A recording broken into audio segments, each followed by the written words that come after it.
안녕하세요, 보라입니다. Sekarang adalah hari malam Jumat atau saatnya kita untuk berbagi tentang K-pop horror story. Untuk teman-teman yang belum nonton part 1, part 2, part 3-nya boleh nonton playlistnya di sini. Dan sekarang aku bakal kasih tahu ke kamu part 4 dari K-pop horror story. Udah siap belum? Pastiin kamu jangan sendirian ya, karena part hari ini bakal sangat seram. Langsung kita mulai aja dari sekarang. Go! K-pop horror story pertama itu datang dari penyanyi solo yang sangat terkenal. Namanya adalah IU.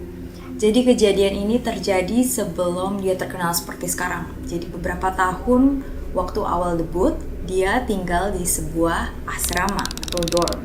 Jadi waktu dia tidur di asrama, tengah malam, tiba-tiba ada yang berbisik pada dia, "Sarange," yang artinya aku cinta kamu. Nah, gak hanya berbisik sarange, tapi si orang tersebut juga membelai rambut Ayu. Apakah itu orang atau gimana? Karena waktu Ayu terbangun, dia bilang dia gak ngeliat ada siapapun di sana. Jadi ceritanya subuh-subuh, serem gak sih tiba-tiba dia ngomong sarange sambil membelai rambut kita. Dan pas kita bangun itu nggak ada. Ini serem banget. Nggak cuman itu saja, jadi dia juga pernah bermimpi buruk. Jadi dia bercerita tentang ada seorang artis bernama Seo In Young datang sambil tertawa. Kayak ketawa gitu sambil berjalan ke Ayu. Saat dia terbangun dari mimpi buruknya, dia melihat ada sebuah atau sesuatu atau seseorang yang sedang duduk di ujung atau di pojok kamarnya. Dia bercerita bahwa orang atau sosok tersebut memiliki rambut yang hitam, panjang, dan sedang meringkuk, dan pakaiannya compang-camping.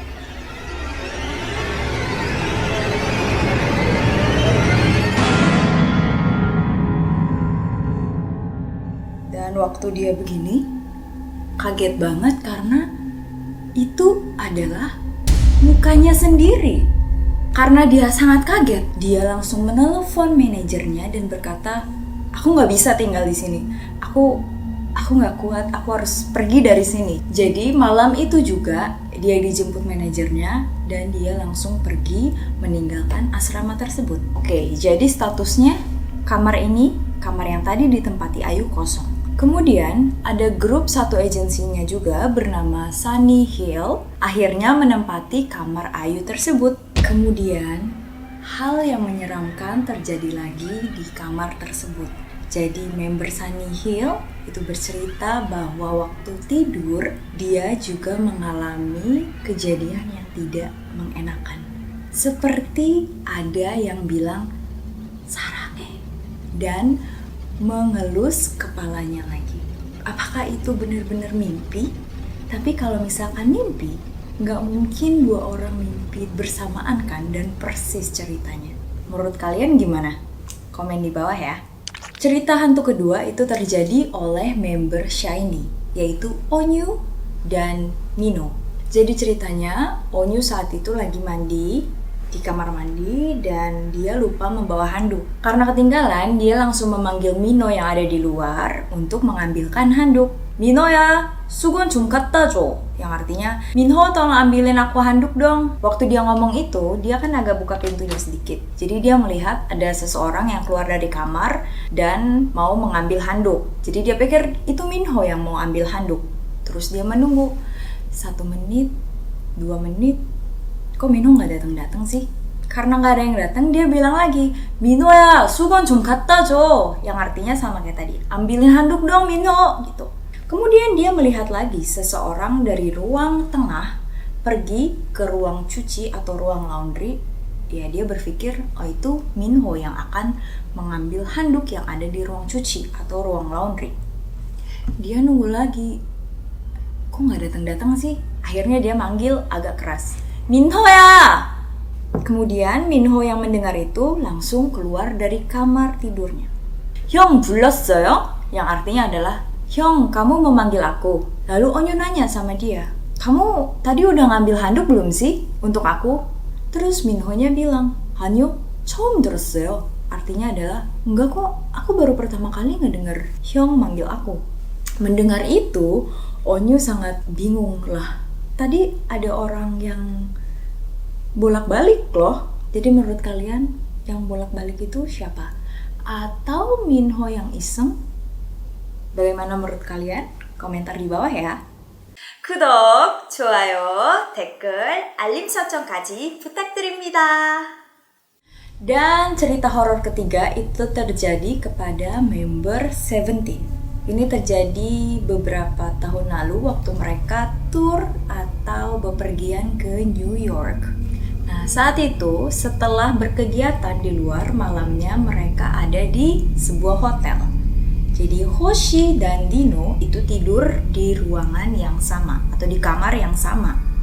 Hoshi sedang bermain laptop dan Dino sedang tidur di tempat tidurnya.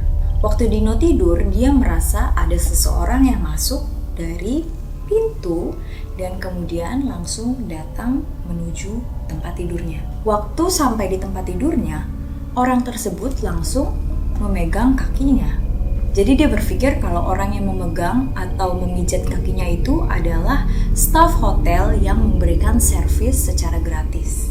Ya karena artis kan ya, mungkin aja di-treat yang bagus supaya nanti artis itu bisa datang kembali ke hotelnya. Saat itu Dino posisinya sedang menutup matanya, jadi dia nggak tahu orang itu siapa dan bagaimana bentuknya. Dia cuma berpikir bahwa itu adalah staf dari hotel. Jadi waktu dipijat, dia merasa nggak nyaman kan. Jadi dia bilang, no thanks, yang artinya nggak terima kasih. Walaupun dia nggak mau, tapi tetap saja staf atau orang tersebut memegang kakinya dan memijatnya terus-terusan. Malah kata Dino, pijatannya semakin keras. Jadi dia agak mulai marah, kemudian bilang, no thanks, sambil membuka matanya.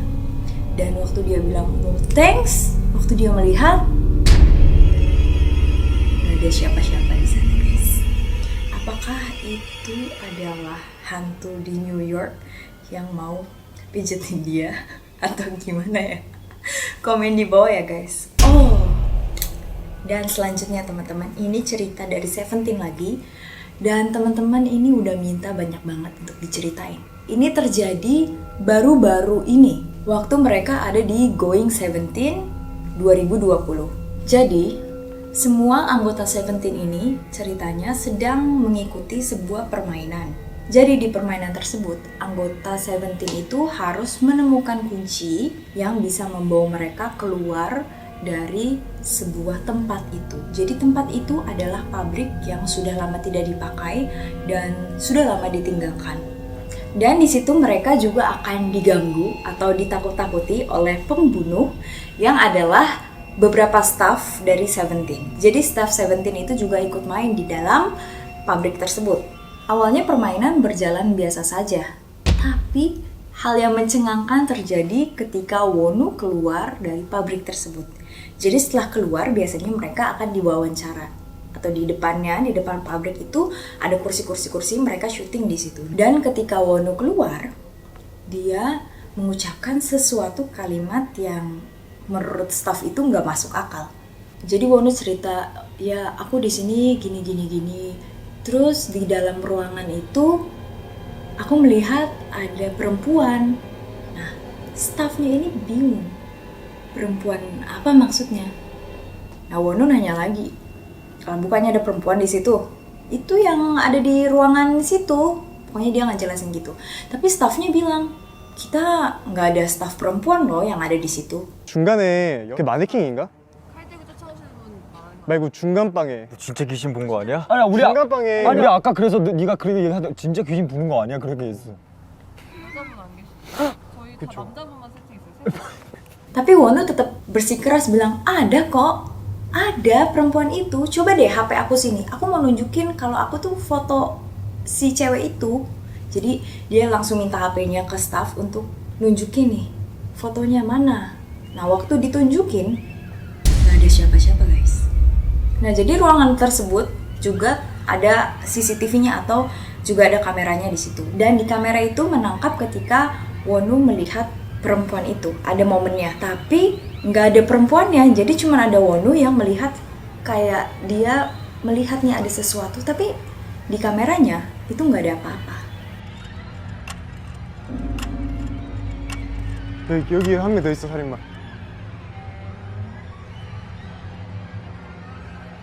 Nah, beberapa member lainnya seperti Hoshi dan D8 juga bilang, aku melihat perempuan itu kok. Iya, ada perempuan itu di situ.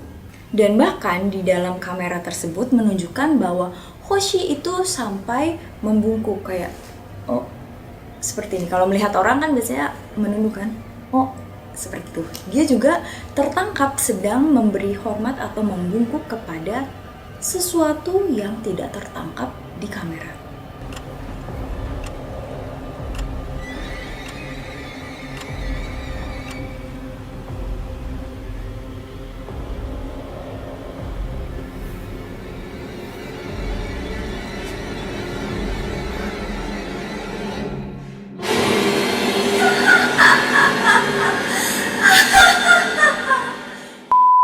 Sekian dulu K-pop Idol Horror Story hari ini. Teman-teman kalau misalkan punya saran atau teman-teman tahu nih cerita K-pop idol yang horor-horor yang dialami bias kamu, boleh juga komen di bawah untuk aku bikin di episode selanjutnya. Sampai ketemu di lain hari. 다음에 봐요. 안녕.